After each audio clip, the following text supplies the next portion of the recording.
Díaz Canel to Kevin Costner. The Cuban president received, at the Palace of the Revolution, the American actor, director, and producer. "The Cuban people appreciate you very much," said the President of the Republic of Cuba, Miguel Díaz Canel Bermúdez, on Monday afternoon when he welcomed, at the Palace of the Revolution, the American actor, director, and producer Kevin Costner, who has arrived for the second time in the largest of the Antilles, engaged in a series on underwater archaeology. The head of state expressed to the prominent filmmaker that it was a pleasure to meet him and spoke of enormous satisfaction for the fact that the friend is in Cuba these days.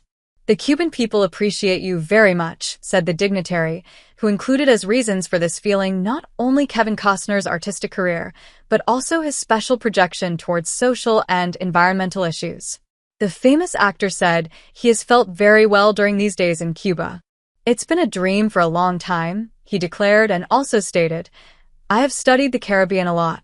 Last Tuesday, the well-known visitor was in Havana at the Castillo de la Real Fuerza Museum. About the experience, he told President Díaz Canel about his interest in the underwater archaeology pieces displayed there and his admiration for the architecture of the colonial building. The actor was impressed, and so he told his host, by Havana's architecture. In another moment of the pleasant dialogue, the first secretary invited him to return to the island so that he could visit other places of value for underwater archaeology, such as Santiago de Cuba.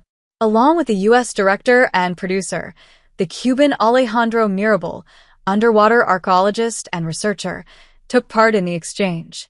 He has an important performance dedicated to the rescue and preservation of underwater heritage.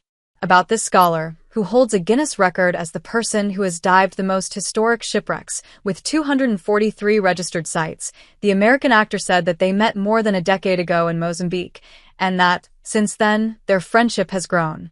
It is known that the first time Kevin Costner was in Cuba was in 2001. The visit was part of the screening of his film 13 Days. Those moments brought him the surprise of a meeting with Commander-in-Chief Fidel Castro Ruz. About those hours, the actor would declare to the press, some time later, that it was an experience for life, and that, in the world in which we live, I am always happy about the news that means that we are getting closer and closer to each other.